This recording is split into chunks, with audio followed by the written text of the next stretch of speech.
I'd like to welcome everyone to tonight's episode of Truth, the reality under the headline. Tonight's guest, we have Christopher Hoyer on. We're going to be discussing chapter 14, Rolling with the Punches.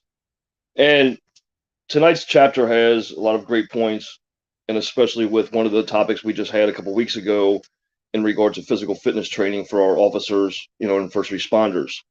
And Chris will be joining us here shortly to review the book, and we'll have open discussion.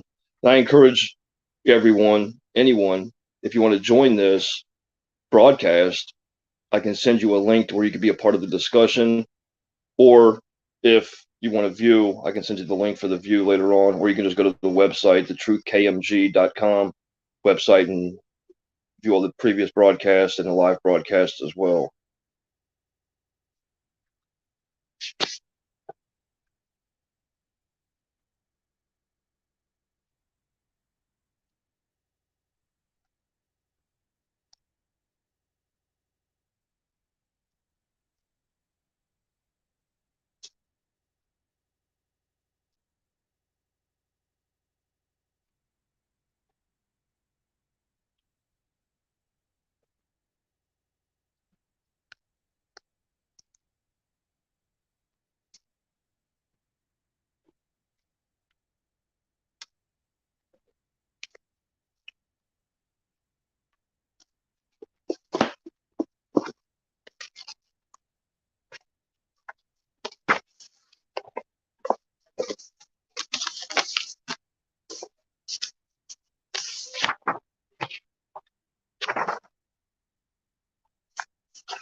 Chris will be joining us shortly, battling the computer.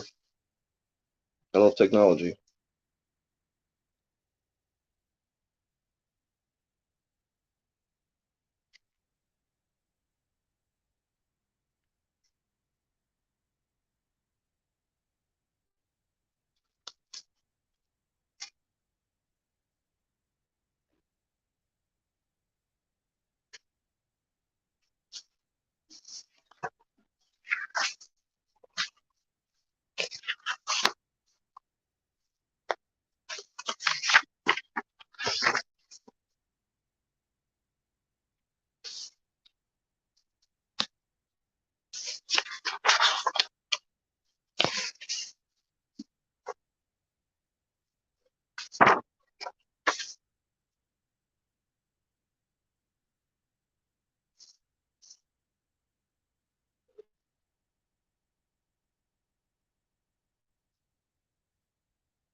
I apologize about the delay. Jumping on here in 1 second.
So as we're waiting for Chris to join in, if anyone wants to be a part of the conversations, like I said, I can send you the link over.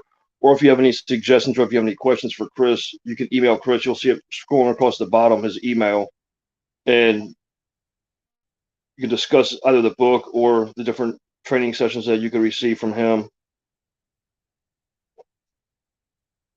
And if anyone else wants to have their show scheduled, you can visit the website and then go to the request to be a guest and be on the show.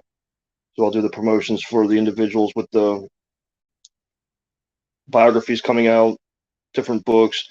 You provide the services, the training, whether it be for military, law enforcement, or any other type of business, and you want to promote your business to come on and actually have this go across the streaming platforms, just let me know. Here he is now.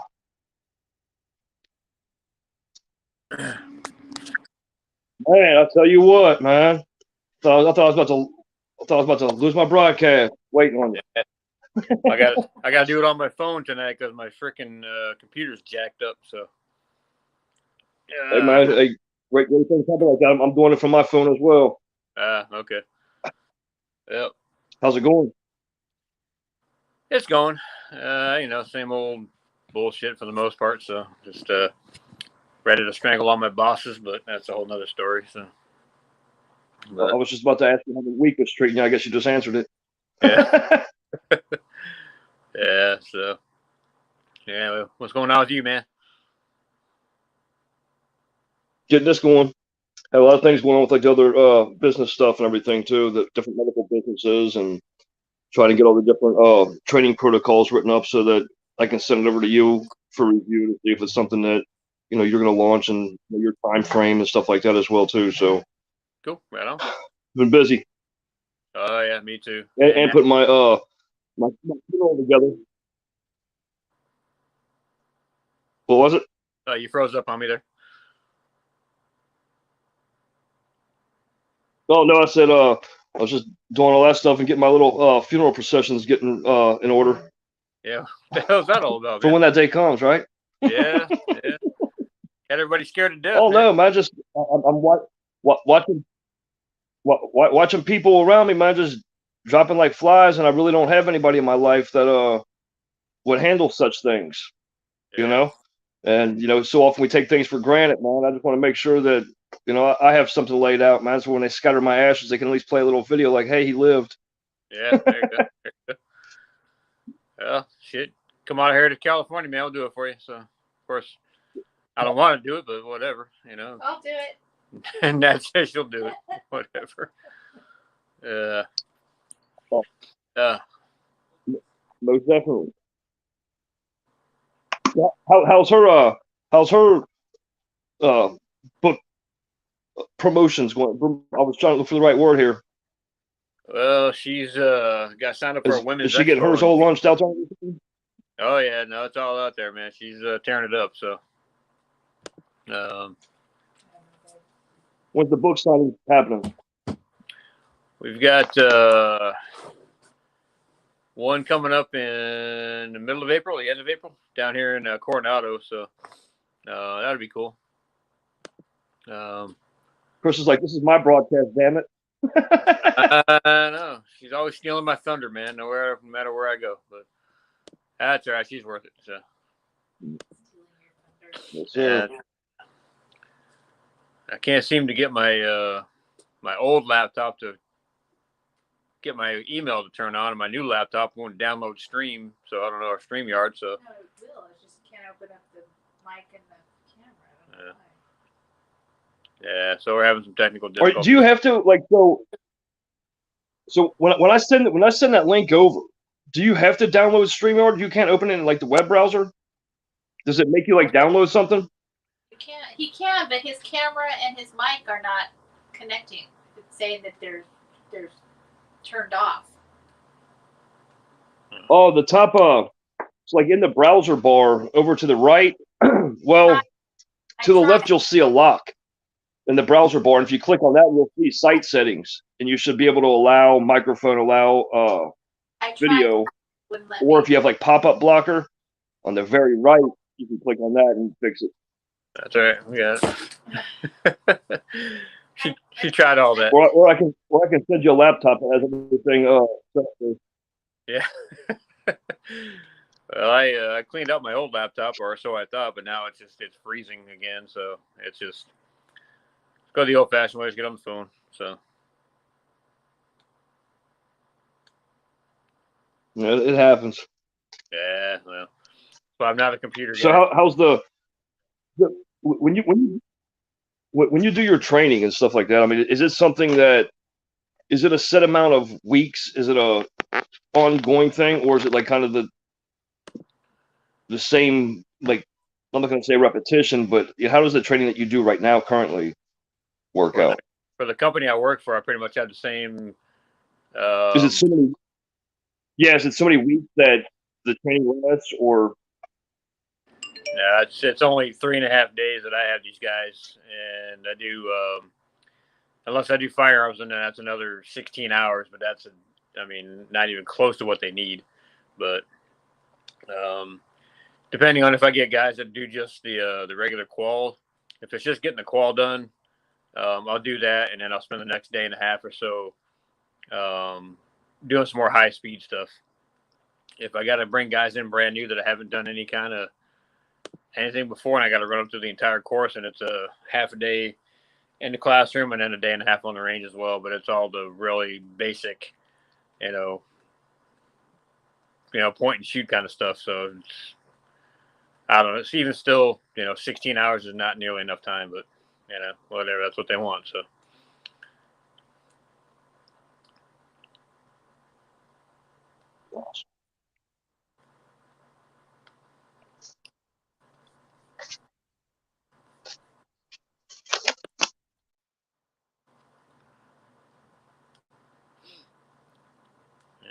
Now we're losing him. Yeah, I got all kinds of problems.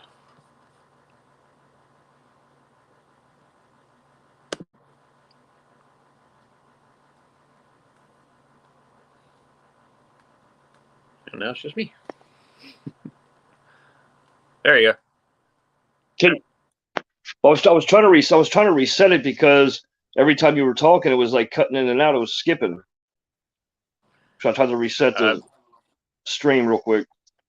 Yeah, I believe. I'm sure it's probably me, but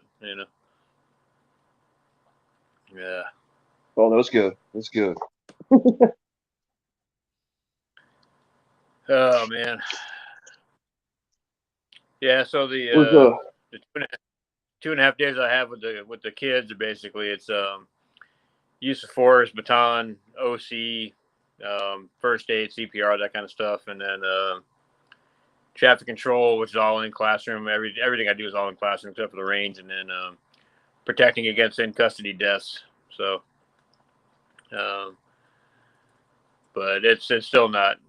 I mean, what I'm teaching is great stuff, but they don't have the time to absorb it all, and what I teach is good, but it's still not enough to what they need to know. So I'm doing them a huge disservice by putting them out there with extremely limited information. But it's not my call since it's not, I'm not the one running the show yet. So, but yeah. So I mean, how much of your own are you allowed to make it? You know what I mean? well, I incorporate a lot of my own stuff in there only because it's just based off my experience. I've been getting pulled in a lot because I just know how you're. Well, they're not happy that I'm teaching as cops, but that's what I know. I mean, I'm not going to not do that because you guys aren't full blown cops, but they're still out there doing the same job pretty much. They're just not sworn, so.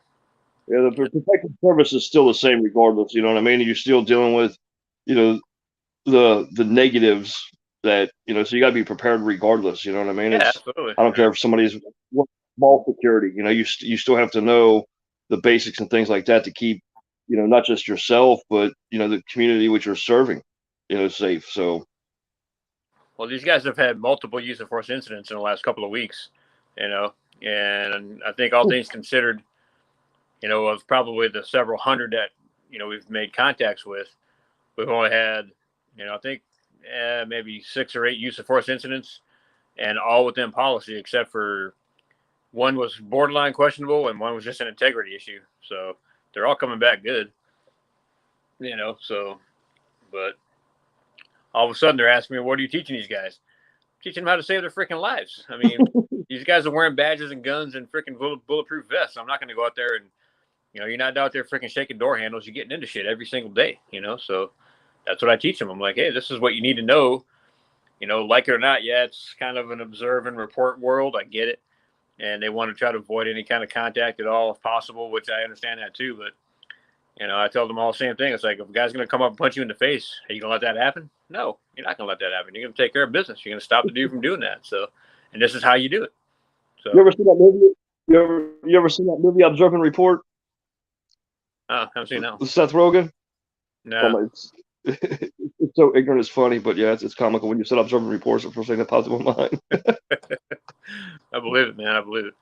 And these guys, they want to keep their contract and everything else, and they're terrified of all this kind of stuff. And I'm like, you guys realize why we're here, right? Because the last guys that had the contract killed a guy unnecessarily and paid out $5.5 million.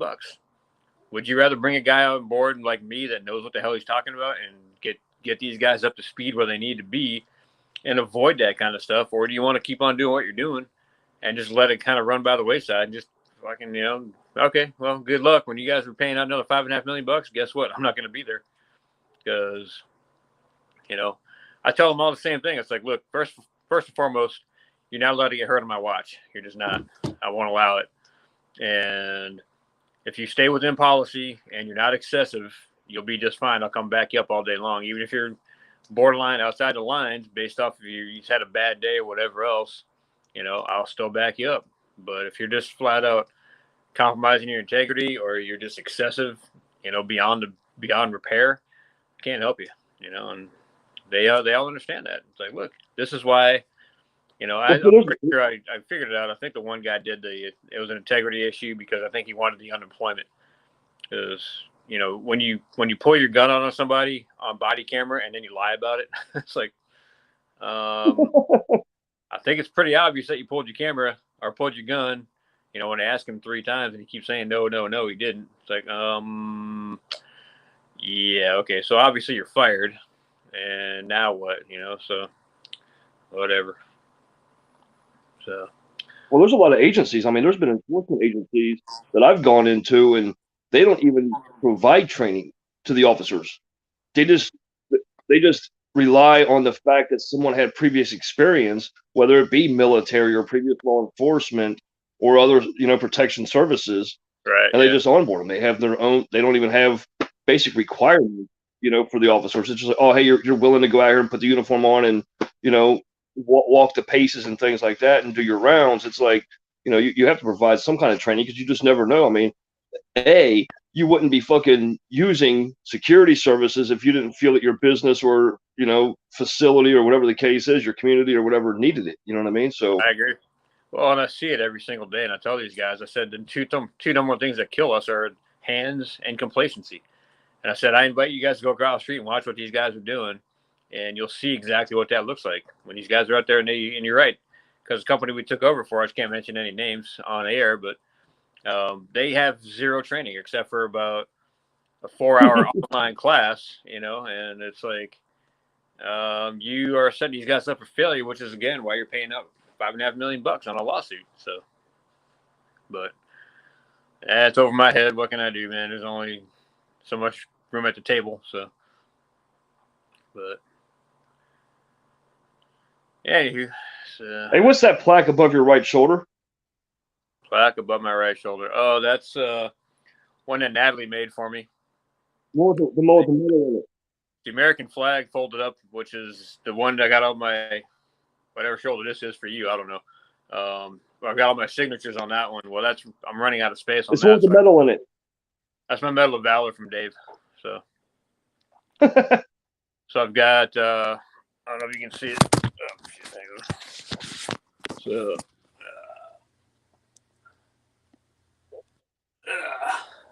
So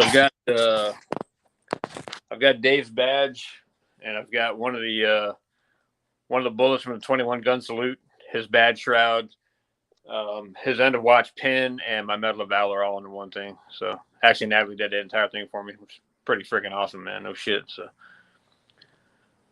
but yeah, that's a story for another time we need to talk about. So, I've got some of my buddies in Phoenix have another podcast, and we're gonna bring this up, and I want to do it with you too whenever you get a chance. Is the struggle between losing an officer and then getting awarded for it. You know, so I'm still not sure how to wrap my brain around that. So but Yeah, it's one of the toughest things to deal with. You know what I mean? it is, man. It's not insulting by any means, but it's one of those things where, holy shit, man. Yeah, okay. I acted heroically out there on the scene. Great, fine, whatever. But we still lost a life. So I've talked to a couple of guys, and they're like, seeing that thing just brings back all the memories, and I don't want any part of it. So they don't display them, they don't wear them, they don't do anything with them. They shove them in a drawer someplace. And so, yeah, it's kind of weird. I don't know. It's a weird kind of a sensation, So usually I'm pretty good about wrapping my head around a few things here and there, but that's one of those ones where I can't really figure out which direction should I be going with this, or should I even worry about it at all? Just let it go. I don't know. So, but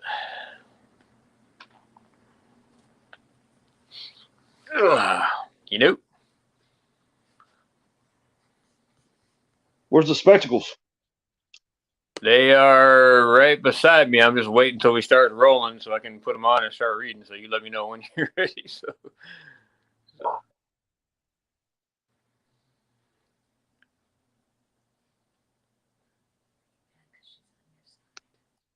All right.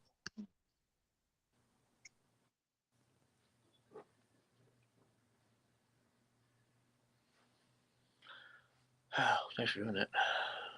Didn't work, huh? It says that it's checked, like down on the bar down, but it's not showing up in that. It's just a preferences. Weird.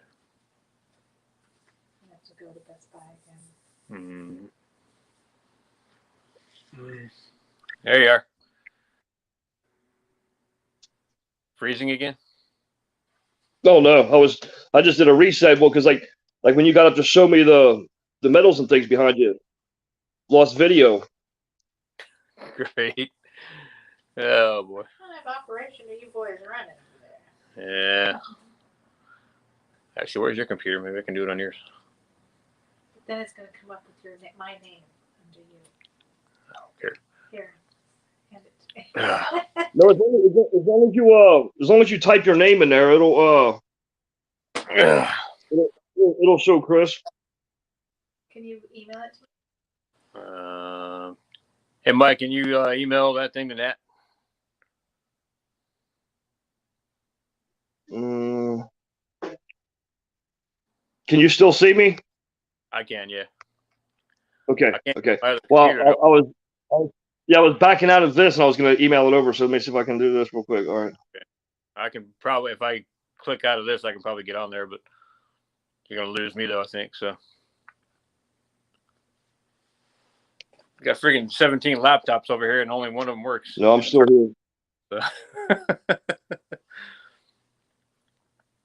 I think we did this before.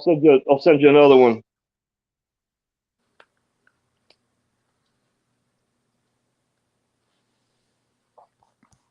This is confirmation that your signed contract has been received.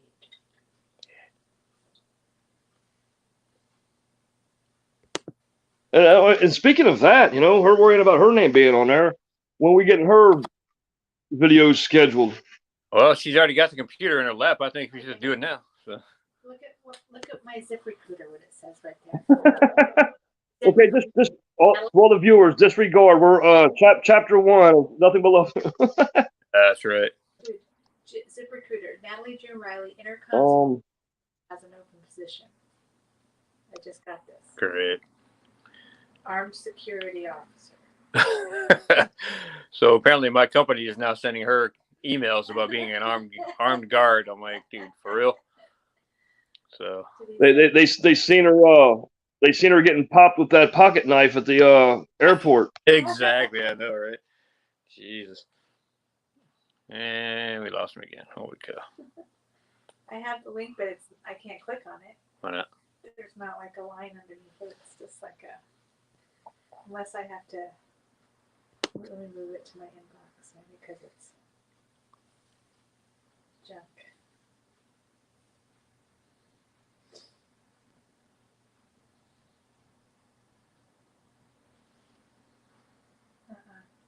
Let me try just copying and pasting. They seen her at the airport with that pocket knife. They want her to be an armed guard now. I know. It's something. She's a troublemaker, man. I tell you where she I goes. just sent her the email.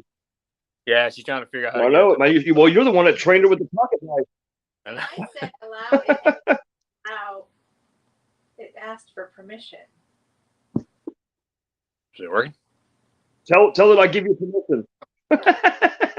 Michael gives you permission. You're blessed. There. All right, I'm gonna shut this one off. Hang on.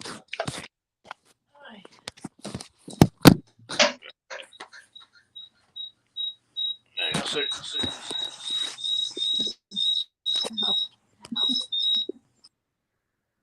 Jesus. Okay. You might plug it in and it's charged. All right, let's try this again. That would kick one down. I gotta plug hers in. Jeez. Oh my god. It's like a 3-ring circus around here, dude. So there we go. You can start editing her story or quadruple editing her story now that you have her laptop. I should do something. I know. I am going to put him to work. So she says. Like, who's Steve Willis? What is he doing on here? No, I'm kidding. Just kidding. Hey, that's old Willie, man. That's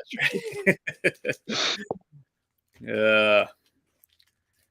All right. Well, you let me know when you're ready, man. We'll. It's I'm born ready, man. I read your book. Of course, I'm ready, man. Well, I'm glad you are, because I'm still freaking recovering from the weekend. So. There you guys are. Hey, it happened. Are you on your couch? I'm out in the pond room. The pond room. Last time it was raining really bad, wasn't it? Yes. See him in there? You guys have been recording this. You see him? Yes.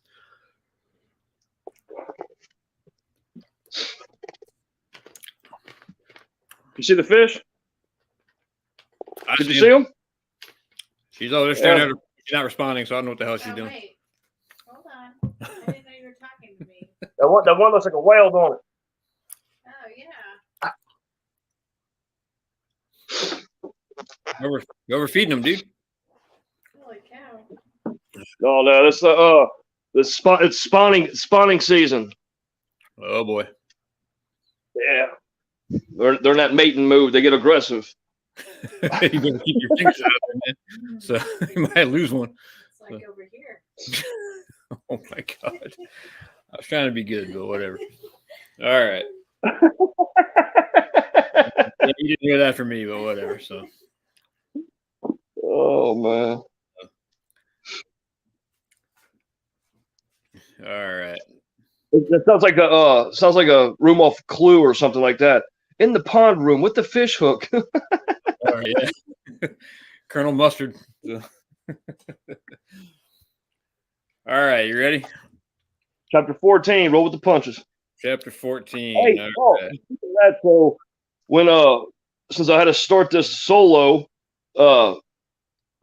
this chapter is kind of important when the conversation we had some weeks ago about the physical fitness requirements. Yeah. You know, and I mean, it's one of the things that kind of out of sight, out of mind to everybody, to where until that actually happens, and that's, again, going back to the title of it, because they never know when that day is going to come, or everybody thinks that they're ready for certain things, but it's like, you Meanwhile, as you're sucking back, quarter pounder cheeseburgers and things like that, and you can't even breathe as you're in pursuit, it's kind of, it plays that role. Yeah, big time. And that's not when you want to find that stuff out, man. That's for sure. I've had a few times when I've been kind of depleted and get out there. I'm like, holy cow, man, I can't keep up with this guy or whatever. And the next day I come back and I'm 100%. And I've run a mile. I'm not even out of breath. I'm like, oh, cool. So, of course, I can never remember what I did to do that properly, but whatever. So. All right. Let's see if I can get this thing rolling here. Got to start carrying an oxygen tank on the utility. Dude, I need that now. Just walking up the stairs, man. For God's sake. So. Okay, ready? I'm not keep asking you that. So. Yes, sir. All right. So, chapter 14, roll with the punches. All right. Over the years, I've learned that adrenaline is a wonderful thing. Would you do? Dim the light? Did I? I didn't do anything. Want to turn it up? I didn't touch the thing. I haven't moved. No, I don't see you. It's like there you are, right there. I thought maybe hearing about the goldfish spawning and everything else kind of put you in the mood, and you kind of dim them lights. So. Glasses freaking are clearing or blocking the thing here. So I'll try to do it without them. See if I can do it. So holy cow! I need to hang down to this thing across the room here. So yeah, it ain't gonna work. I can't see a thing. So you lose me again? Am I still there? No. I see you. Okay, cool. All right. Okay. All right. Adrenaline is a wonderful thing, even a tool from time to time. However, it cannot be relied upon. In the academy, we conducted 3-minute drills, exercises designed to test your ability to stay in the fight. First, you're tested in the ring by yourself, and then once again against 3 opponents. 3 minutes sounded easy. I remember thinking, it'll be a breeze. Ha. In a fight, 3 minutes is an eternity. In this case, of course, I'm talking about a closely observed event by experienced trainers in a controlled environment. As recruits, we are expected to be in top physical shape, although that was not always the case. Fast forward to the street. Assuming you work for a big agency, you will likely have plenty of backup at any given time. But what if your closest unit is 30 minutes away? There are a couple of different schools of thought here. Number one, if you're working for a city agency, you may have more time or more help. However, not be fooled into thinking it will save your life. Assuming the call is heard, officers are available, and they arrive safely, it could and likely will be 3 minutes at a minimum. It could also be a whole lot longer. So how do you handle this? Fitness is certainly one way. I'd rather lose a fight because my opponent was superior to me in martial arts versus I gassed out too quickly. Of course, it does not matter because losing it all, in my opinion, is unacceptable. Number two, then are the outlying agencies, an altogether different category. Because they are usually aren't equipped to offer the same rapid response time as a metropolitan city, a little more cunning is necessary, not to mention more ammunition. This is a good time to get creative, tactically speaking, because you may be on your own for some time before help arrives. For instance, verbal judo can be an effective tactic, using your words to de-escalate a situation. You might consider unconventional weapons, policy meeting type weapons. However, let's face it, desperate times call for desperate measures. Would you rather take the suspension or risk imminent death? Sadly, in this profession, that's a question you may have to ask yourself. The muzzle of my rifle worked quite well for occasions such as these. If all else fails, consider your escape routes, which, by the way, do not make you a coward so long as you get back into the fight at the appropriate time. Running away and leaving your comrades behind? Yeah, that's not okay. How about running away to gain an advantage over 3 or more opponents? I'd say that's quite acceptable. Facing a dedicated adversary can prove deadly and can happen quite quickly, too. That rings true for virtually any scenario on the street, but why not have at least a tangible advantage? When I put on my public speaking events, I always ask my audience if they've ever been punched in the face on the street. Out of a crowd of 20 or 30 people, I usually get 1 or 2 hands in the air. Time to train, I say. More than likely, getting clocked in the face will not kill you, but it can and probably will stun you. Having this happen for the first time when you're up against a bad guy is not the time to be schooled on the art of taking a punch. I can hear the arguments now, and that's good. Yes, bring them. I know what you're thinking. No one will ever get that close to you to strike you in the face, right? Yeah, I say good luck with that. Just remember, when you're on the street, there are no rules, and anything can happen. So practice those defensive tactics often. This topic brings to mind a great line from the movie Roadhouse, a favorite of mine. Patrick Swayze says, "Those who go looking for trouble are not usually much of a problem for someone who's ready for them. Be ready, folks. If you take that punch, let it fuel you. Plan it out in advance. Play it repeatedly in your mind." I mentioned the advantage of adrenaline earlier. Adrenaline is great, but it will not always be enough. I've always thought that if the bad guy had enough courage or stupidity to punch a cop in the face, he or she needs to be prepared for payback. Not that I was punched in the face a lot, but it did happen. And I can promise you the bad guy got his. Actually, I had another one where I think I told the story about the prostitute, but we're not talking about that now. Plus, I'm going to deny it later anyways. So, all right. When this happens, let your bad guy know that they have screwed up. I always countered attack with major force, being careful not to do serious damage. However, there are those times when your temper will get the best of you.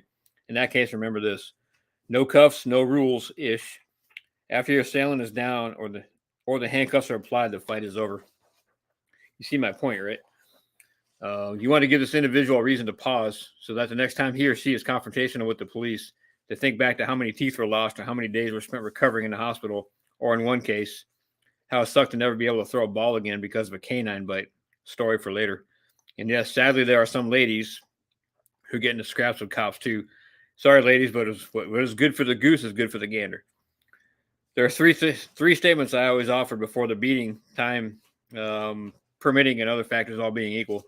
Please stop. Stop it now. I'm not telling you again. Then bam, strikes are thrown. I always preferred the forearm to the temple method. It was a real attention getter. There are things I enjoyed about proving my point, like watching a guy's eyeballs bounce from side to side like pinballs against the side of the walls of his skull. I always knew I had made my point when that happened, which was usually great because after they'd come to, I would often receive an apology or the question, "Why did you have to hit me with a Louisville Slugger?" So you want to keep going? You want to touch on anything?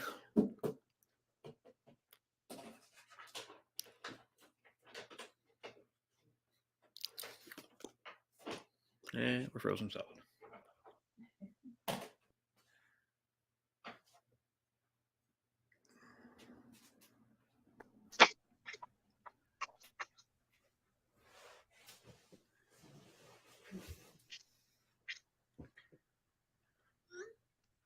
Still there?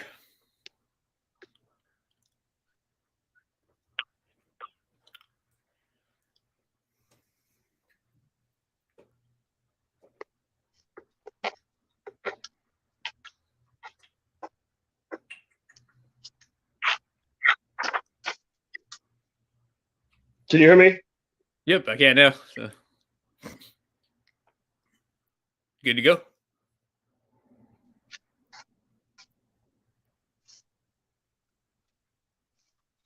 Maybe it's my connection on my phone. I think it might be. I don't know. I mean, I guess we're 50-50 here. Who knows? But fuck, lose him again.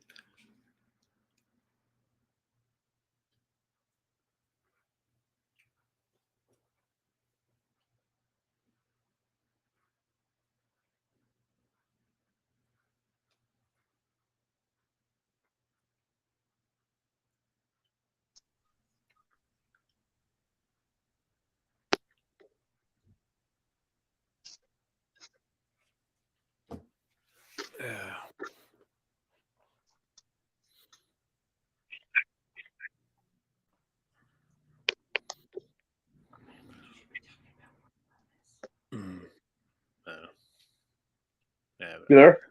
My name's mentioned. I'm here. Yep. That's me, right? Can you hear me? Yeah. Oh, yeah.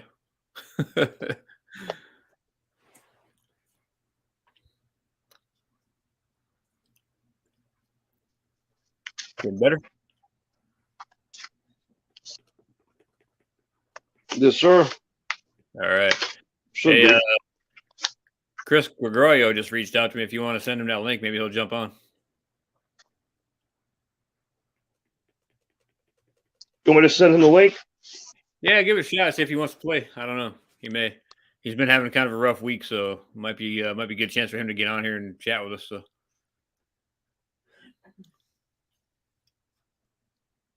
So you want me to email it over to him real quick? Sure. Yeah.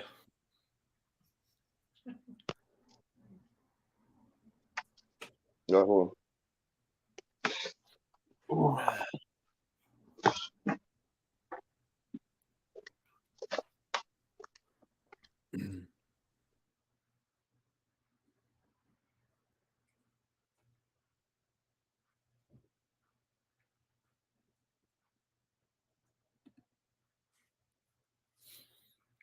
Text.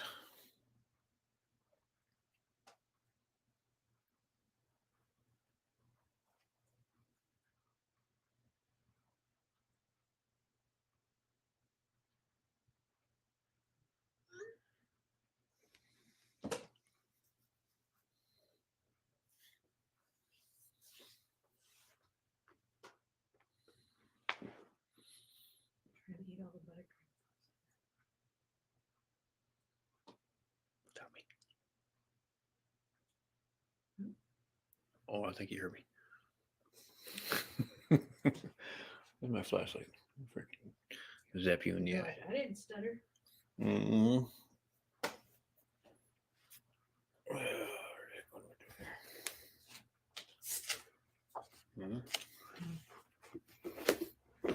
I'm going to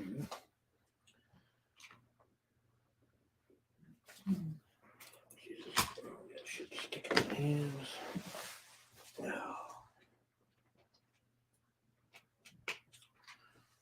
Eat back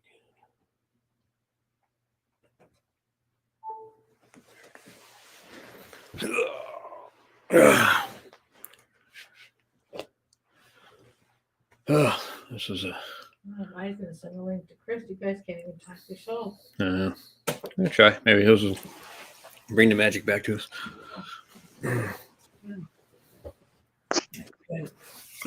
I wouldn't know.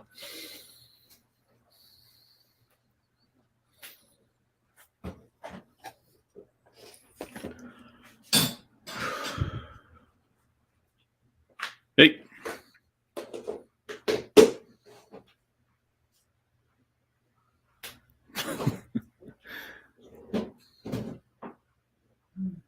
I need more regular water.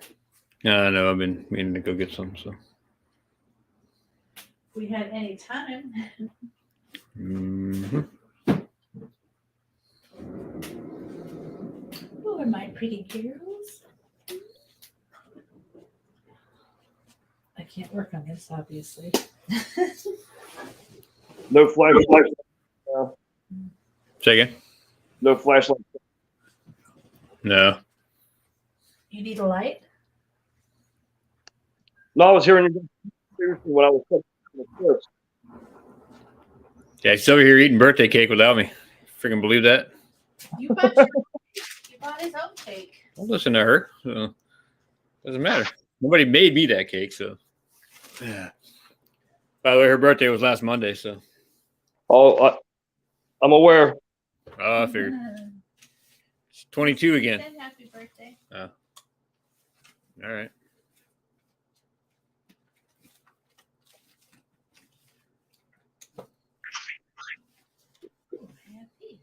I'm trying to figure out what's there. Yeah, he started talking and he cut out, and then I catch the last half word usually. So.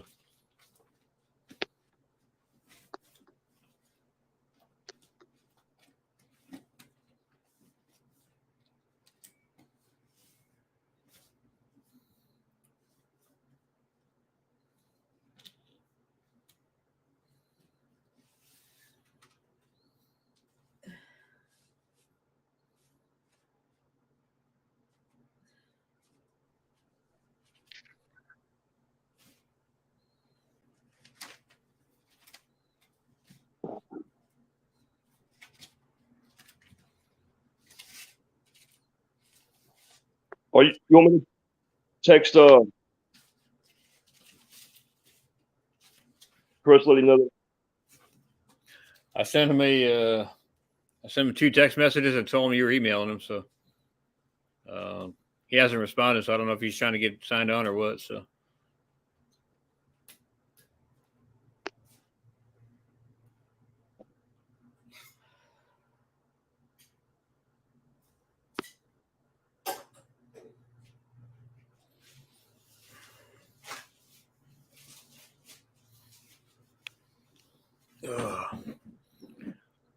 You say he was having a day? Yeah, they lost an officer up there earlier this week, so Oh. I guess he knew him pretty good. So I don't know. John just had a. Also, So a while back, they had this boat dock that he caught on fire.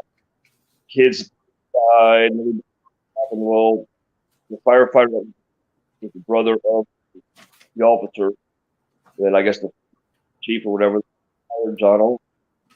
And I guess he just spoused on him. He killed her himself. So, so something's up with your mic, man. You're every other word you're cutting out. So.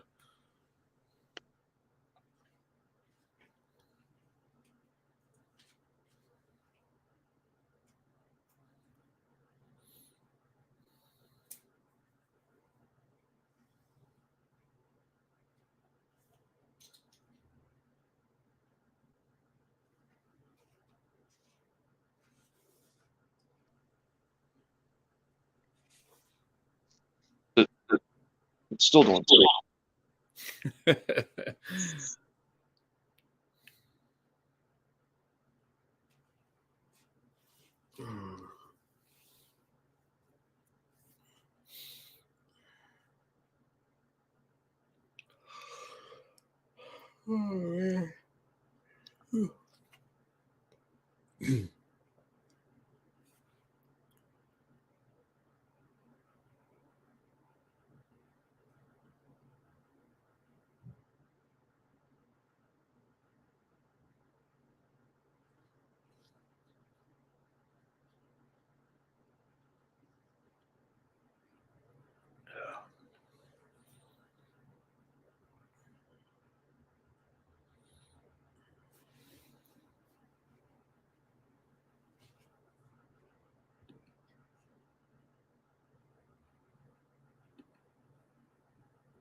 Okay. Nope, that didn't. Just what I thought I had. Yeah, still doing it. So. You guys should call it. I'm going to call the time of death. No. 7:50. 7:50. I don't know, man. What do you think?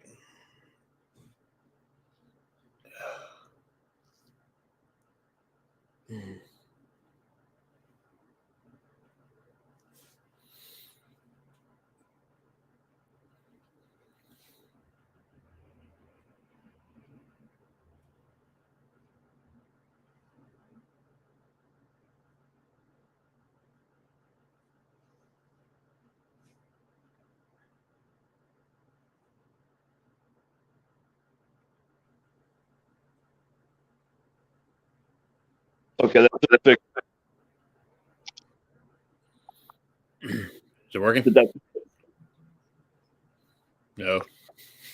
Well, that's horrible. I had a because every time I kept backing out to send the email, I guess it had a separate browser opened up. So now I have like 3 browsers of me into the stream. Every time I log back in, I have to restart the stream and add myself back in. So now it's like, I guess there's like 4 of me talking.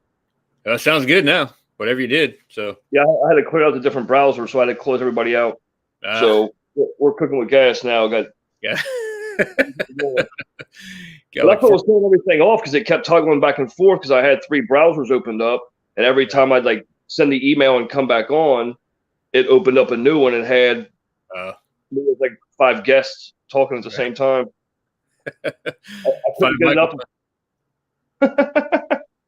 That's much better. So, all right. So let me see something. And I just did it again. Oh, jeez. Come on, man. No, I got it now. I was trying to find a way because I'm about to send Chris a message. But, okay. So.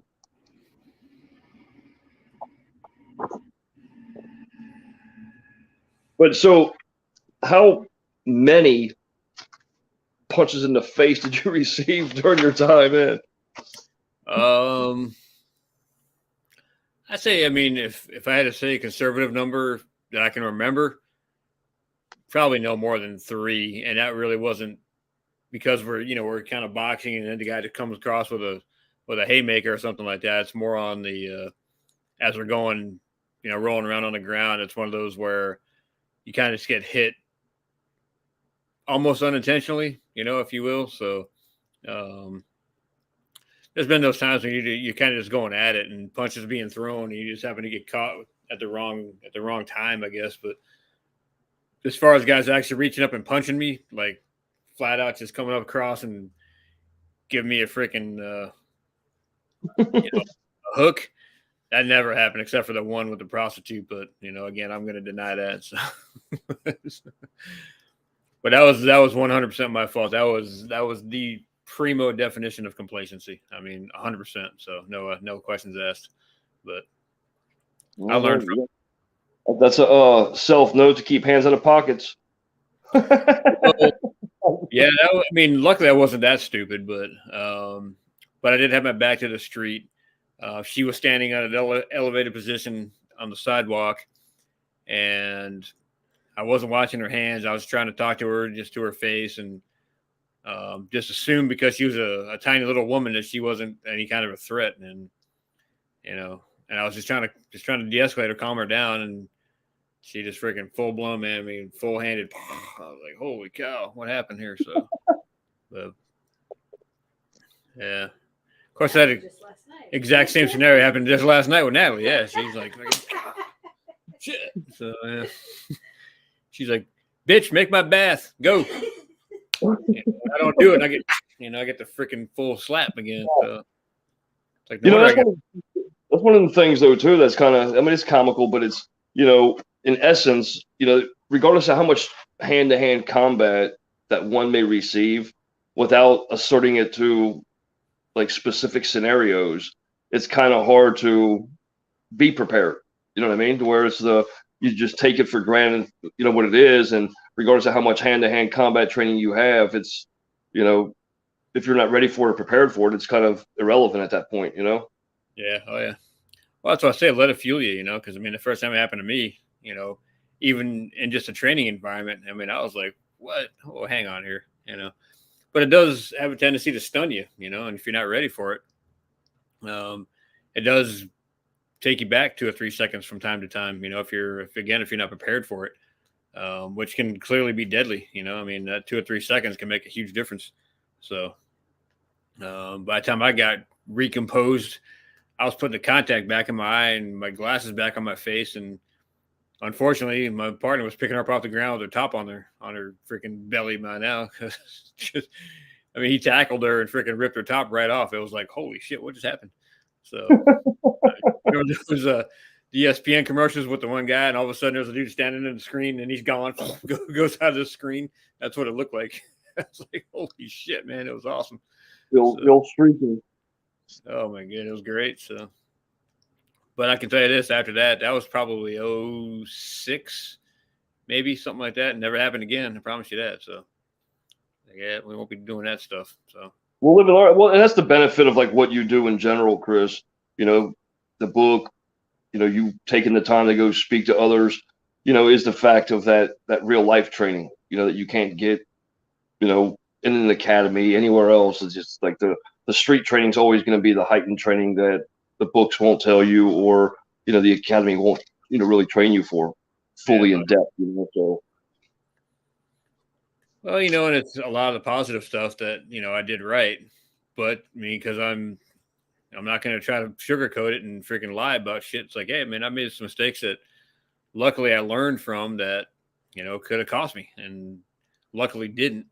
But still, it's like, well, you can still be out there, be a rock star, and still have mistakes made that you just don't think about, because that scenario has never happened before, and all of a sudden you realize, oh, I played this what if game for most of my career, except I forgot that one little thing, and here we are, So, and then you, again, if you're smart, take it on board and you learn from it. You don't let it happen again, So, but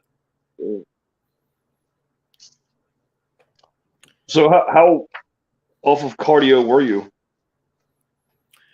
Well, I never really got out of shape. I mean, I was in shape for my entire career for the most part. I mean, I was never a freaking, I'm never going to run marathons, and, I can never get big lifting weights and stuff. But um, if depending on how you look at that one particular slap, I never lost a fight ever. Um, and I equate that 100% to mentality. That's like, look, I can't lose. If I lose, I could die, So, but I mean, of course, I stayed in shape because my biggest thing was if I'm in a foot pursuit and I get outrun by the bad guy and my partner, and then my partner's rolling around on the ground and I can't catch up, and he gets his ass kicked.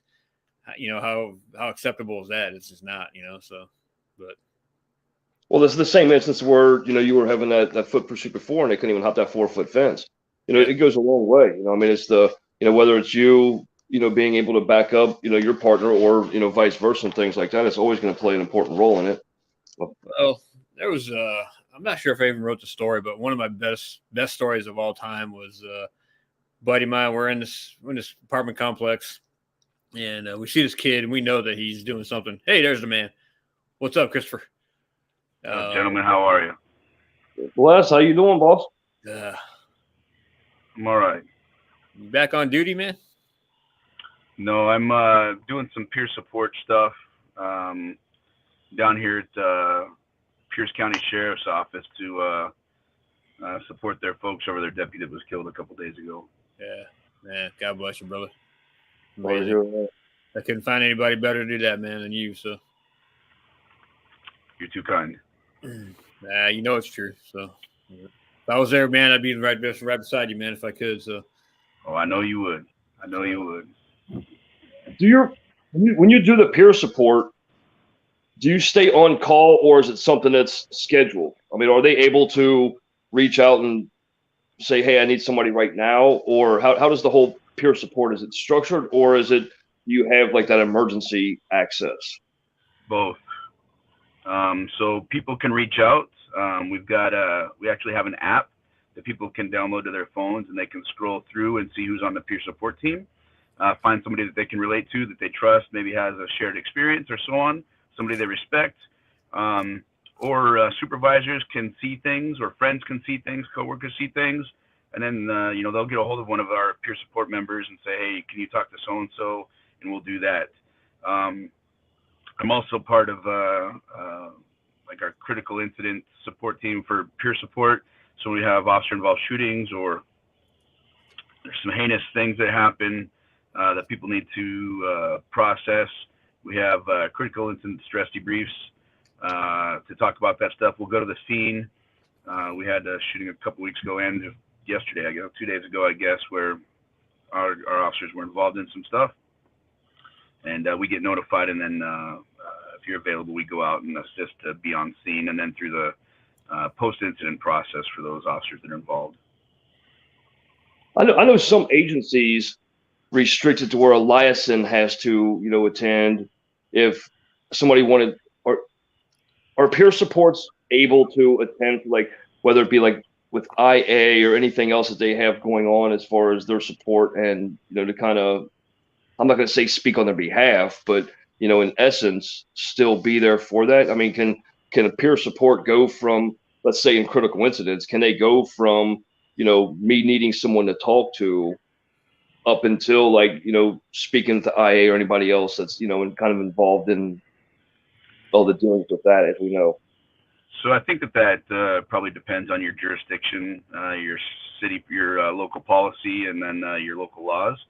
Um, for us, where I'm at, we're able to talk to people up until we don't go to their interviews with them. We don't go through their interviews, even during their post-incident stuff. We're not there with them through their interviews. There's protective measures in place for that, and there's people that are there to protect them in that. But we are there to help them help them process it, and debrief if they want to talk.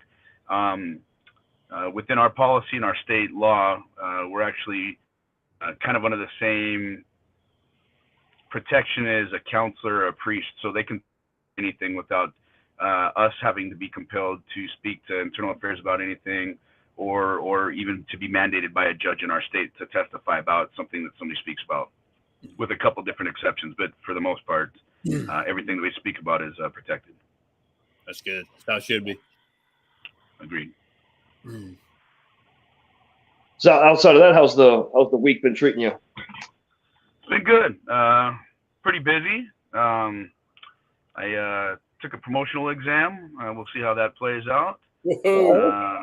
Easy there, man. Oh, you. Yeah. Big is working for you, bro. Good luck. So we'll see what happens. We'll see what happens. But life has been good. My family's fantastic. Like every day, finding the best things to concentrate on every day, and seeing the negative stuff, but not forgetting about it, but just choosing to focus on and grab onto the positive things. And rolling with the punches, just like tonight's chapter. There you go. Rolling with the punches. Yeah. Hoyer's an expert on that.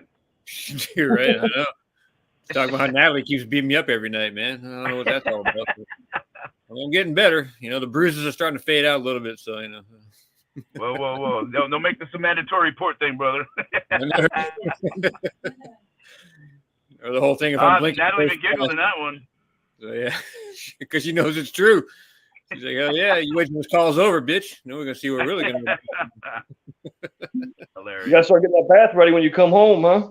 I know, dude. I know. So, yeah, if you guys see me blinking really fast, I'm in trouble. So, Sorry. Give me 1 second here. Cool. Yeah. That's like because back you didn't have peer support when you had your things going on, did you? No, we did actually, as a matter of fact. And I remember it was so strange because, and I was never on the side of being a cowboy, being arrogant.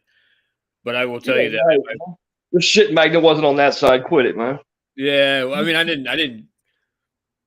may have sought it out beforehand, but never after the fact. But I remember doing my first critical incident stress debrief after my first shooting, and I'm not gonna lie, I kind of had this sense of entitlement, like, hey man, you know what? This guy just tried to kill me. And I kind of felt bad because I had a lot of because we had a couple of dispatchers in there. We had a lot of critical incident distress folks and some community response people and these kinds of things. And here I am, this freaking young, brand new officer, and and I said it exactly like this, and I kind of felt bad from the way I portrayed it in the meeting was that, hey, this guy tried to kill me, and guess what? He fucked with the wrong guy and he lost, and guess what? I don't have a problem with that. And people were kind of like, and I mean, but that's kind of how I felt. It's like, man, when you get put in that situation when, it's literally life or death, it's a very humbling experience to say the least. But then you realize that, man, I came mere, milliseconds from death. I mean, literally, and somebody did die over it.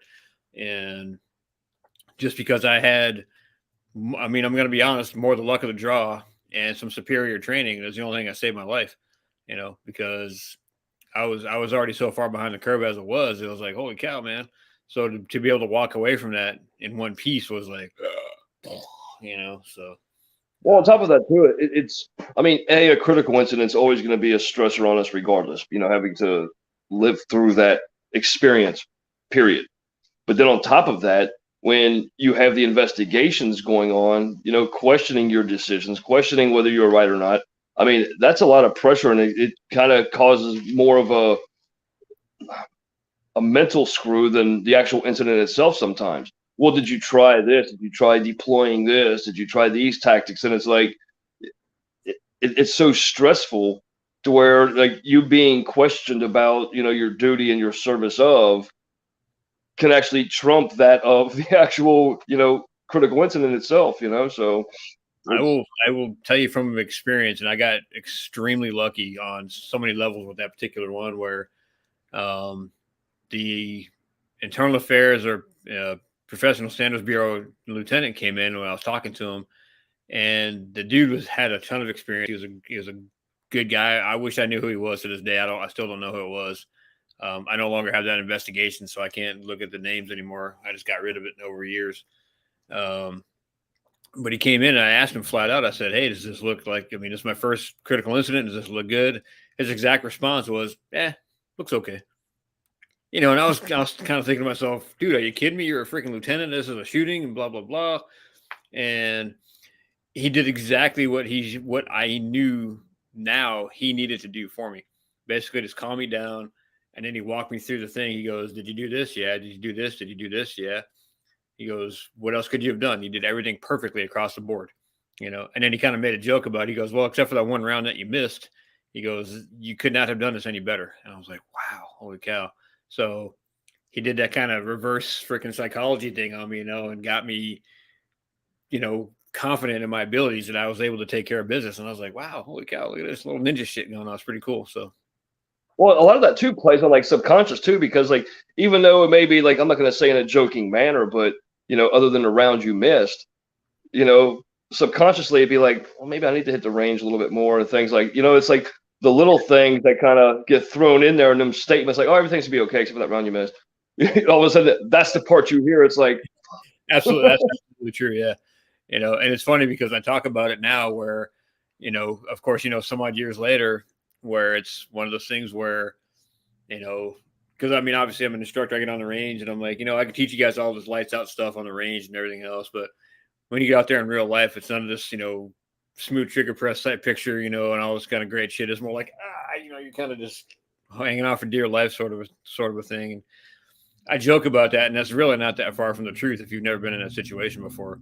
And that's kind of how it was for me. And I know for a fact that's not really what it was, but that's how you think about it. That's how you picture yourself doing it after the fact, when you're like, oh my God, what just happened here? You don't remember any of the actual tactics that you deployed, especially your first or second time out. You're like, just kind of point your gun in basic downrange area and just start squeezing the triggers like as quickly as you can, and hopefully it works. I mean, you're always going to do pretty much what you're trained to do. You're just not going to remember exactly what it was, so. Well, it's like the incident we spoke about, a few broadcasts ago when, you were chasing the subject and he got into that car and things like that, and it ended up like, having to shoot through the window because you seen him reach down, and he happened to have a firearm in the car. It's like, what are you supposed to do in that moment? Let's just pretend it was based on training. Yeah, you can kind of walk up ready, but you don't know if he has a firearm or not. Let's just pretend that you just walked up there blindly or like trying to run up to the car without, having that forethought or, having that awareness, I guess we really should is the better, term for it, really, to be able to make that decision, and then of course you're going to get questions on stuff like that, but it's like, well, did you see the firearm? It's like, well, yeah, I knew he had one before he got in the car, but well, in that particular case, yeah, I did know he had one. That's why I did what I did. We've all seen videos where the guy just walks up and gets ambushed, right from the driver's seat, and that just goes right back to your tactics. I mean, how do you handle certain situations? I always approach the car from one side when I started, and the second way, go back on the other side. Catch them off guard or whatever else. Or I would, depending on the environment, if I could, I'd come out at a wide angle so they couldn't see me in the rear view. Approach the car at a 45-degree angle, and I can see it because especially if I'm watching them in the mirror and they're tracking me, like, okay, well, I'm going to take a step back. I'm going to disappear from their view and then come up and surprise them. I'll get the jump on them that way if I need to. And I mean, luckily nothing ever happened as far as that goes, but I mean, it could easily go bad, so. Oh, absolutely. Well, a few weeks ago, a statey pulled me over for a speeding ticket, right? And when he came up to the vehicle, I mean, he just walked up to the car and my first my first statement to him was why didn't you instruct me to put my hands on the wheel? And he looked at me like I was stupid, but it was a real question to him. It was just like, that because you and I've had this conversation 100 times over about the complacency, especially with traffic. People just walk up to the vehicles just thinking, oh, hey, this is just an average stop. Well, what if that was a stolen vehicle that wasn't reported? There wasn't a bolo out for that. You can have anything, or somebody could just be sitting there with something in their lap. I mean, I brought this up 100 times over, and it was just weird. He just walked up to the car. Oh, yeah. That's because their focus is how many tickets can I write, And not to take anything away from those guys, because I mean, when you do that all day long, every day, that's kind of the mentality you get yourself put involved with, you know. And a good buddy of mine, Dave, was killed back in 2005, half mile from the precinct, and his thing, he used to walk up on people's cars and put his hands on their freaking on the windowsill of the driver's door. Dave, what are you doing? 22 years on, got himself shot in the face. You know, it's like, come on, man.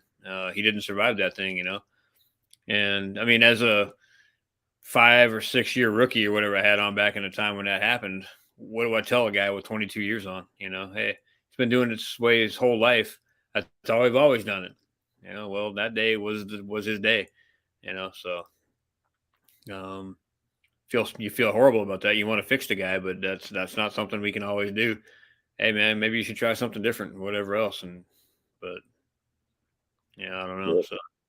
Yeah, it goes a long way too, because I mean, you and I mean, it's like beating a dead horse when we've had this conversation so often about how the media plays a role in it as well too, to where they don't want to make people feel threatened and things like that. If they're walking up to the vehicle with their hand on their sidearm or anything like that, But in essence, you still have to keep yourself protected, because there's that complacency that it's going to be that day, that it's just. You're just so all la-di-da-di-da, and especially if there's passengers in the vehicle. It blew my mind that he didn't say, hands on the dash or anything, hands on the wheel. It blew my mind. Yeah. Well, I mean, he could have been one of those things where why didn't you have to put my hands on the wheel? So he's like, what? What does that mean? Hey, dude. Yeah, I mean, there's so many different things you can do. And I mean, I know we've talked about this a little bit before, and my buddy Billy from our former SWAT team, before he retired, we can do everything right. We can have all the best tactics in the world. At some point in time, we still have to expose ourselves. That's just a fact of what we do, and I hate it. I do. But it is just a fact of what we're faced with pretty much all the time. At some point in time, one of my biggest fears was sticking my head in an attic, because you're clearly, I mean, so far behind the curve on that thing. It's not even funny, because there's no way nobody's going to, I mean, I had a guy, no kidding, pop my head up, and I'm panning around, and he's off to my right-hand side, and I know he's got a loaded gun. And just by the grace of God, he didn't decide to take a shot at me. And there's no way I would have won that fight. There's no possible way, And especially with the architecture of like attics, especially the older ones, like to drop down from the ceiling and things like that, to where, I mean, just climbing that, you're already at a disadvantage because you have to hold on. It's like it's a stairwell where you can just walk up with both feet and, hands free or anything, so. Yeah, no, I literally had a couple of guys hanging on to me to try to hoist me up into there, and that's the reason why we knew the guy was up there. Hey, take a look around. Send Hoyer up there, let him take care of it. It's like one of them Jack in the boxes. Dude, here I am. And that's a situation too where you really, I mean, it's almost impossible to get your gun up there too, because I'm being held on around the waist and just being literally just lifted up. It's like, okay, well, how do I not put you guys down range down below me by drawing my firearm, kind of a thing? And how do I clear that whole thing all the way around? And then I'm probably at least 4 or 5, maybe even 6 seconds exposed before I can pan around and check everything out over here. By then it's too late, because I got to get the thing up first, get that out of the way, stick my melon up there and start, panning around. The guy's way off over here to my right-hand side behind me, so to speak. And I'm like, oh, great. We still had to drag the big standard for attic space, I believe, is like 2 foot by 2 foot. So it's only just a freaking literally a box. Yeah, pretty much. Well, that's why they sent me, because a skinny little tweaker can fit up there better than the freaking big dudes. I'm like, yeah, thanks. So we literally still had to freaking pull the guy out from the rafters. It was actually kind of funny. Another one of those. This is actually a really good lesson for you younger guys. So I had a tremendous amount of experience back in the day, but I didn't know. And they were like, all right, man, take the Halligan. We're just going to start freaking punching holes in the ceiling. I'm like, cool, I'll do it. Yeah, not a good idea. I'll tell you why, of course, because as soon as you hit that thing and you rip the thing down with the Halligan, what happens? All the shit comes down on you, dumbass. So you didn't think about that beforehand? So they're all laughing at me after the fact. I'm like, yeah, great, thanks. Fucking jerks. All the insulation and debris and everything else. Then you're blind and you can't see. Then the subject comes on top of you. Oh, these guys all have their rifles and they're all ready to go, and I'm over here at the freaking thing, and I'm, oh, great, thanks, But, Mr. G, what's up, man? Some supporter came up and wanted to give support, and I think she needed more of an ear than she needed to support. This stuff hits I love this stuff because it shows the community absolutely cares, despite what you see on the news. And these losses really impact the community, man. It really does. It's not just the officers, but this young lady comes up to my car. My windows are all tinted out. She can't see me, and go down. She sees I'm an officer, and can I buy you coffee or water, or whatever? Can I get you something? The precinct's full of stuff, and she's very emotional, and what a selfless young lady. She's very hard impacted by this. Yeah. Again, so for all this tragedy, for whatever reason, it takes tragedy to bring us together, albeit for, generally speaking, a very short amount of time, but it brings us. Well, I mean, it depends, man. It depends on how you look at it. I mean, obviously with my situation, I mean, it's still ongoing for me because I was so involved with it, of course, and a lot of people that knew that whole situation and are still part of it, it's still ongoing for them as well, man. So you never know. Yeah, and for that core, but generally in the broad societal aspect of it, right. Everybody wants to support for a little while. Look at 9/11. That lasted what, 5 or 6 years, maybe. Yeah. Right. We united for really strong for a relatively short period of time, and then got back to divisiveness. Yeah. Well, unfortunately, we got another new tragedy that comes on board, and we got to take that to heart, and then something else happens, and now our focus is shifted again, and it's like a revolving door, man. So, Indeed. How's everything with you, Mr. Michael? Going well. Staying blessed. Staying busy. Got to get all this stuff put together for Mr. Hoyer right there, Officer Hoyer. Get your hands full that one, boys. So. What's the peer support, especially though too, because the 5 stages of grief and everything else too. Sometimes, Chris, like you were just saying about how it's still ongoing. A lot of times it doesn't even strike individuals until everybody else has forgotten about it or gotten over it. And all of a sudden it kind of hits home for certain individuals, and like with community, even though the media bashes and bashes and bashes, anytime that something happens to our officers, the community has to look at that in the sense to where that's somebody that could have done something to themselves, their families, or anything else in the community as well too. So sometimes it hits home like that as well for them, which it needs to, in reality, because the officers are a part of our community, not just in the service that they do, but live within our community. We live within the communities and things like that. So it's like, people's mindset on that needs to be more attached and come together instead of the divisiveness, like you say. 100%. So true. Yeah. Still sucks. I hate it. I hate that you're going through it again, man. So, but we sign up for that risk, or we sign up knowing that risk, I should say, not for the risk. Yeah. How I don't want to kind of get into like the how it happened, but I mean, it's something that is going to. Do you think it's going to be long term and long standing, or is it something that everybody can kind of come together and push? It's not something that we'll ever forget or overcome, but in the same sense, it's I think it's something that individuals will be able to move on with. I think if you're asking if there's any real controversy to it, no.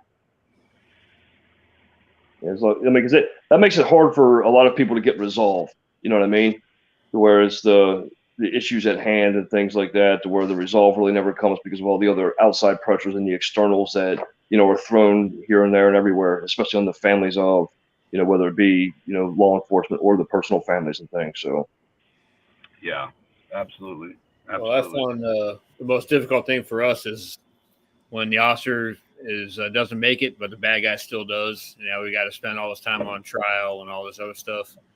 I talked to multiple widows on those kinds of things, and they tell me the same thing every single time. That's why wasn't this guy put down during the confrontation?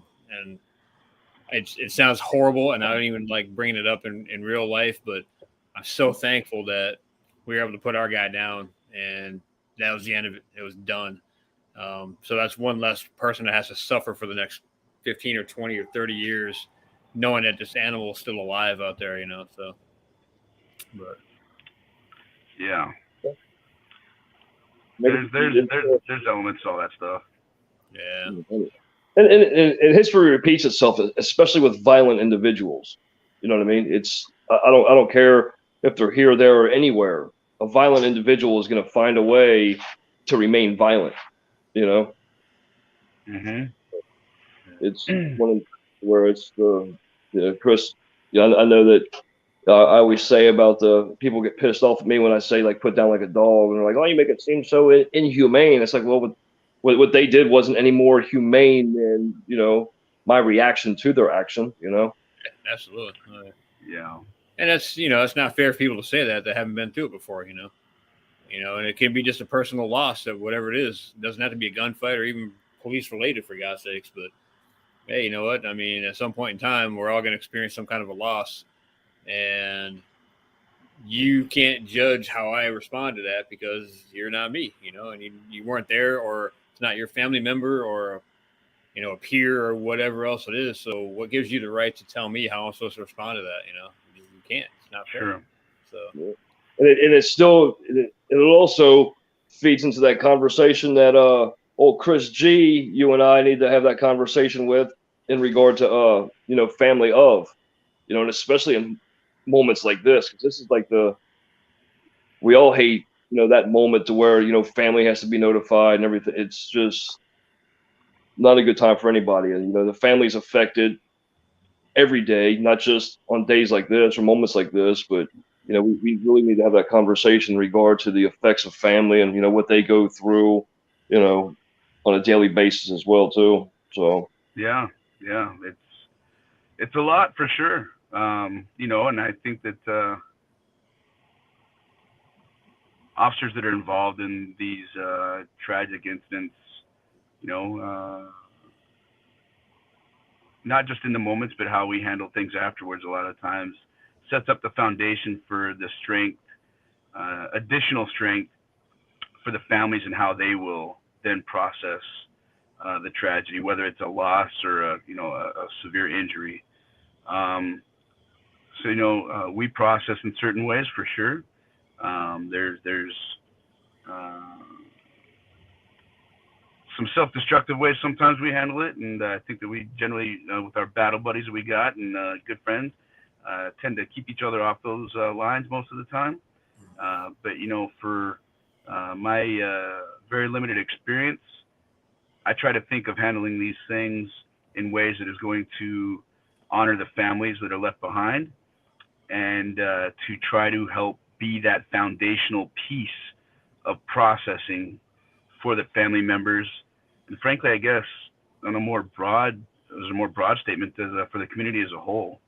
We're agents of justice, not vengeance, and for me, I want to try to come across that way,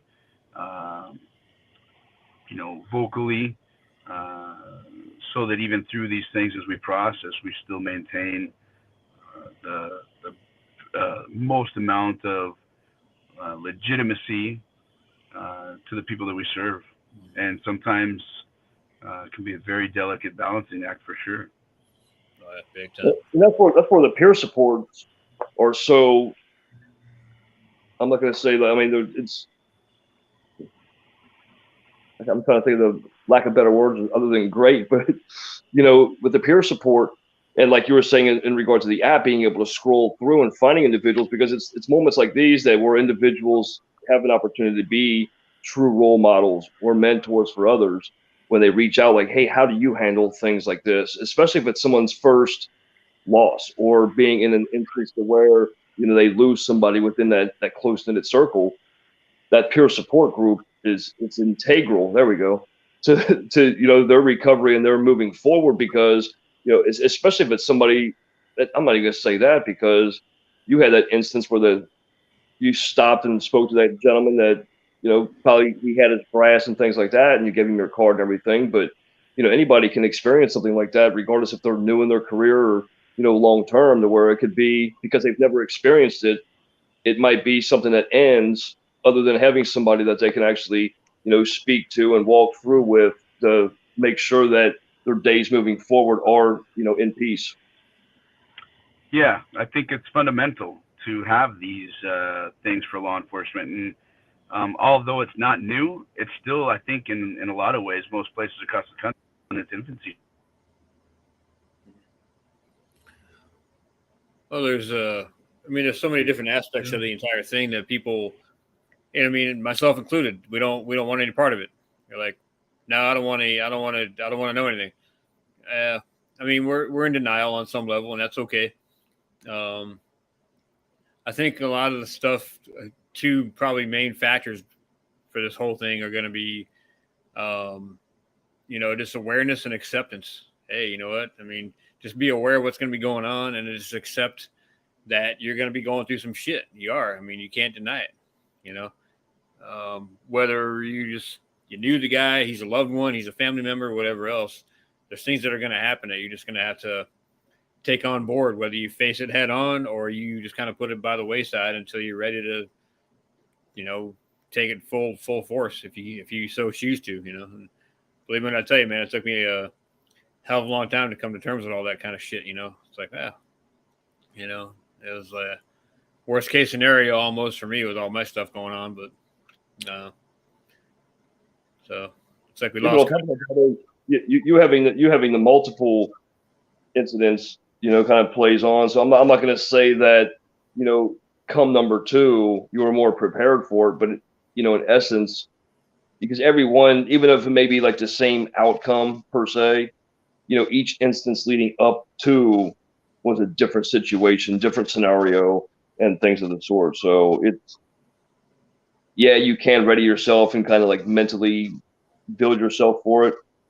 And I can't even express, my commentations to you, man, as far as like what you overcame and dealt with, and here he is, he's back. But it's something to prepare for. But I mean, that's just for you to be able to provide to the next, brother or sister that may be going through something and kind of needs that outreach rather. Yeah, and every situation is going to dictate a little bit differently, of course, and everybody's going to respond differently as well. And I know Chris, especially with your role, and I've done this, I can't tell him, I mean, dozens and dozens of times now, where we as the peer supporters, if you will, need to recognize also that, and then sometimes I got to remind myself of this, that, I want to get in there and just jump in and save them. Hey, I'm here, man. This is what I do. I'm great at this. I can, I've been through all the shit. I can tell you exactly what you need.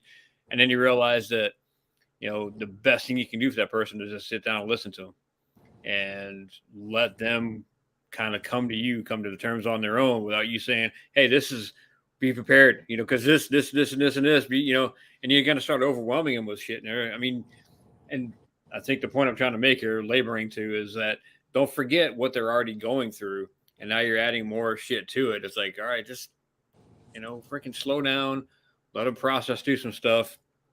Like with Kristen, I sat there and just let her ask me questions, and I would answer them as appropriately as I thought I could. Hey, what about this? All right, well, do you want the hardcore answer, or do you want the G-rated answer? Just tell me the truth, whatever that is. Okay, well, here it is. This is exactly how it went down. Bam, bam, bam. All right, and then let her process through that. And I mean, it was hard for me, man. I know, Chris, you and I are the exact same person. I mean, to the point of almost same serial number, almost across the board. It's unbelievable. So talking to her, and I know I've experienced this together, is that, man, sometimes your emotions are going to get the best of you as well. You're talking to them. I mean, her and I talked for the first time for pushing almost 4 hours, and we only probably actually spoke for about one of those 4 hours. The rest of the time was falling down crying. It was, which was great. I mean, it was great healing for both of us. and I was fortunate enough to recognize that I was a little bit older, a little more experienced, and I had that kind of in the back on some level that I knew that was going to probably happen, and it did. And I allowed it to happen too, which is a huge thing where you try to stop it from happening. It ain't going to happen, dude. You just got to let it be natural.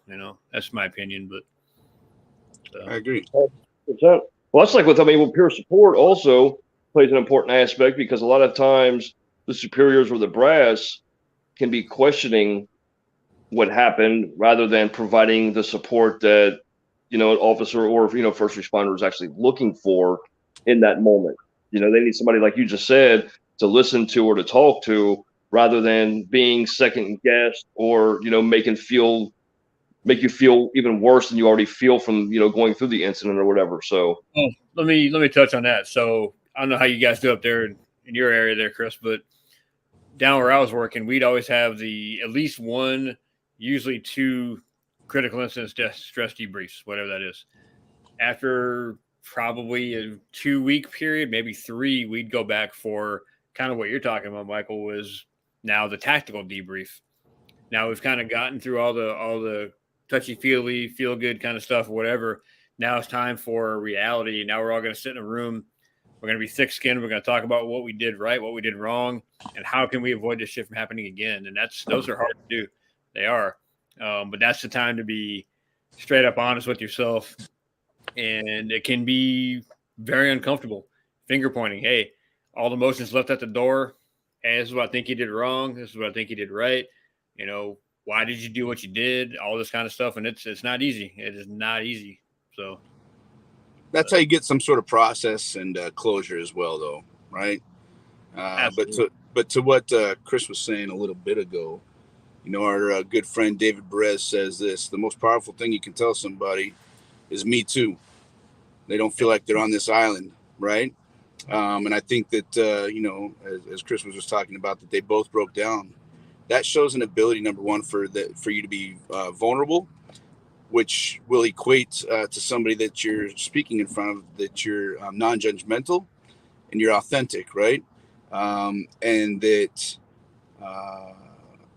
you're human and not a robot as well. And just the ability to feel like you're not some strange, weak weirdo on some island all by yourself is a very powerful thing to give somebody else. it is too.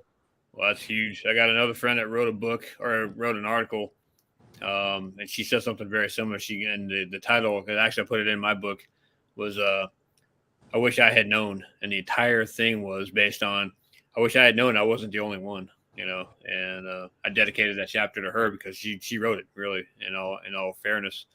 And so you're exactly right, man. Where it's like, hey, I mean, and I don't I don't make it a light thing, but it's like, hey, don't be fooled in thinking that you're the only one that's ever gone through this. But you need to allow yourself to be fixed if you want to. So. You have to give yourself the grace to freaking be human.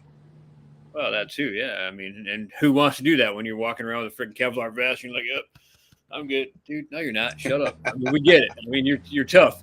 You don't need to prove it any further. You're tough just from getting to where you are. Okay. Yeah. It's okay to have those emotions come to the surface, and they need to. I mean, they absolutely need to. So. Yeah, no doubt. Yeah, well, I love what you're doing, Chris. I know that you're impacting a lot of people across the country, not just with your book and your speaking stuff, but as you talk to folks like Michael and the outreach that you do. I think that you give people a sense of comfort, kind of through your words and experiences, exactly what we said, that it's not just you, it's me too. And I know you're going to keep on marching on and doing those great things, but I've got to jump off here. I'm going to head inside and be with these folks in here. Love you both, and we'll catch you on the next one. All right, man. Do your thing. I'm going to send you an email, Chris, and kind of look at your schedule and see when we can get you on here, kind of go over some different things, topics, and get that family topic scheduled as well, too. Sounds good, Michael. I appreciate it. I'm looking forward to it. I appreciate what you do for those, and especially what you're doing right now, man. Stay safe, stay blessed, brother. Love you. Take care, love guys. you, man. Bye-bye. Catch up.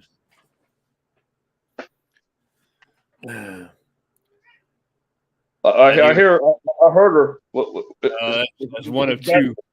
Is the bathwater getting cold? Yeah, right. I think she kind of just flipped me off and did it by herself. She's like, "I'm not waiting for you anymore. You're doing your boy thing. I'm gonna go take care of this." So Yeah, we might because of all the cutting in and out, we might do this chapter over again and do a quick breeze through and do 14 and 15 on the next one. I was thinking the exact same thing. Yeah. That was yeah, I don't know. I was feeling comfortable and feeling myself when you were taking the blame and saying it was your connection, you know.